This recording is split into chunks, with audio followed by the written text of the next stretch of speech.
2024년 11월 23일 연중 제33주간 토요일 제1독서 요한 묵시록의 말씀입니다. 나 요한에게 이런 말씀이 들려왔습니다. 여기 나의 두 증인이 있다. 그들은 땅의 주님 앞에 서 있는 두 올리브 나무이며 두 등잔대입니다. 누가 그들을 해치려고 하면 그들의 입에서 불이 나와 그 원수들을 삼켜버립니다. 누가 그들을 해치려고 하면 그는 반드시 이렇게 죽임을 당하고 맙니다. 그들은 자기들이 애언하는 동안 비가 내리지 않게 하늘을 닫는 권한을 가지고 있습니다. 또한 물을 피로 변하게 하고 원할 때마다 온갖 재앙으로 이 땅을 치는 권한을 가지고 있습니다. 그러나 그들이 증언을 끝내면 지하에서 올라오는 짐승이 그들과 싸워 이기고서는 그들을 죽일 것입니다. 그들의 죽음은 그 큰 도성의 한 길에 내버려질 것입니다. 그 도성은 영적으로 소돔이라고도 하고 이집트라고도 하는데 그곳에서 그들의 주님도 십자가에 못 박히셨습니다. 모든 백성과 종족과 언어와 민족에 속한 사람들이 사흘 반 동안 그들의 죽음을 바라보면서 무덤에 묻히지 못하게 할 것입니다. 땅의 주민들은 죽은 그들 때문에 기뻐하고 즐거워하며 서로 선물을 보낼 것입니다. 그 두 예언자가 땅의 주민들을 괴롭혔기 때문입니다.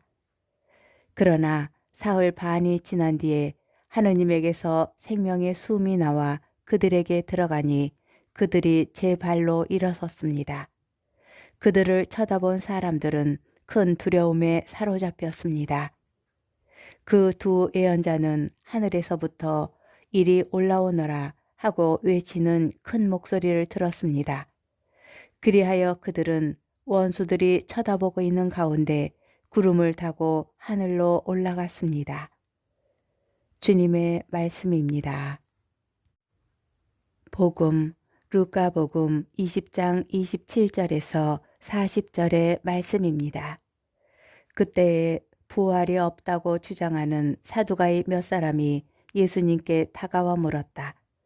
스승님, 모세는 어떤 사람의 형제가 자식 없이 아내를 남기고 죽으면 그 사람이 죽은 이의 아내를 맞아들여 형제의 후사를 일으켜 주어야 한다고 저희를 위하여 기록해 놓았습니다.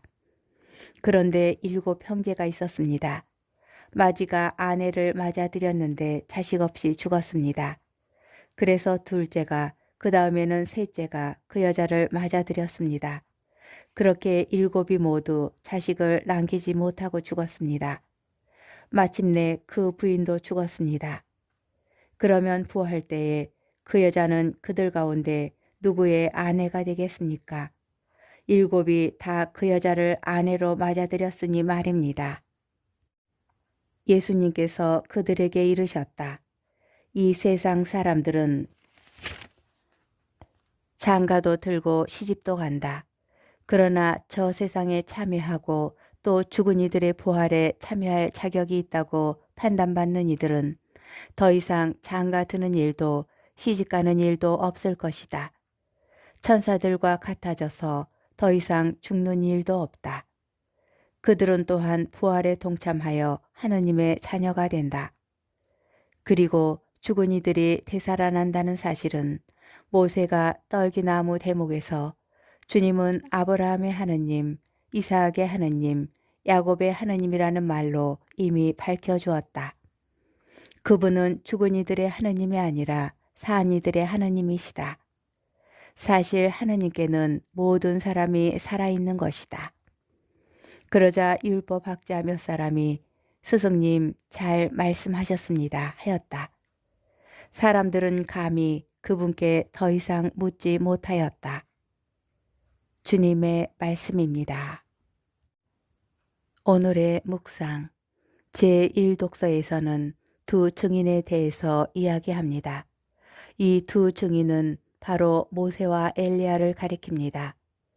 예언하는 동안 비가 내리지 않게 하늘을 닫는 권한은 아합 임금에게 하느님의 말씀을 전하면서 3년 동안 비와 이슬이 내리지 않게 한 엘리야를 떠올리게 하고 물을 피로 변하게 하고 원할 때마다 온갖 재앙으로 이 땅을 치는 권한을 가진 예언자는 이집트의 10가지 재앙을 일으킨 모세를 떠올리게 합니다.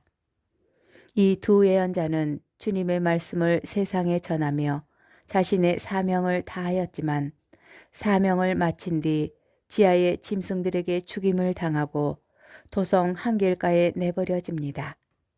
사흘 반 동안 무덤에 묻히지도 못합니다. 마치 악이 승리한 듯 보이고 이 예언자들은 조롱거리가 됩니다. 불의한 자들은 예언자들의 죽음에 기뻐하고 즐거워합니다. 그러나 마지막에 하느님께서는 당신의 예언자들을 일으키시고 하늘로 불러올리시어 그들의 승리를 선언하실 것입니다. 이처럼 부활은 공정과 정의를 실현하실 하느님에 대한 희망입니다.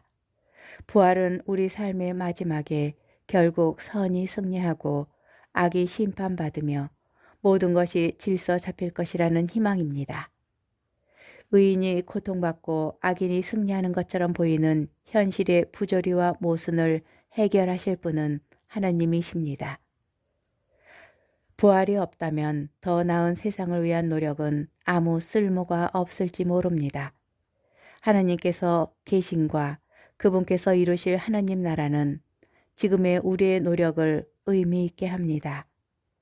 부활에 대한 전망은 이 세상에서 정의를 위한 작은 노력이 비록 큰 열매를 맺지 못하더라도 완성으로 나아가는 밑거름이라는 것을 보증해 줍니다.